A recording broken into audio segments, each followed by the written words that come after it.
ఇక మా హరీష్ రావు గారు అయితే మైక్ పట్టుకుంటే నన్ను తిడుతుండే.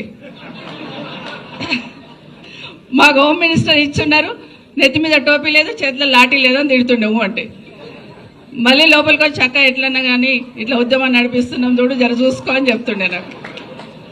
సో నిజంగా సంతోషం అనిపించేది. ఆ తిట్టులో కూడా నాకు ప్రేమ కనిపించేది. ఎందుకంటే నా తమ్ముళ్ళు నన్ను తిడుతున్నారు, నా వాళ్ళు నన్ను తిడుతున్నారు, ఖచ్చితంగా ఉద్యమంలో విజయం సాధించాలని ఆరాటం ఉండేది. ఒకరోజు రాత్రి 10 గంటలకు వచ్చారు, దండు నేసుకొని వచ్చాడు ఇంటికి.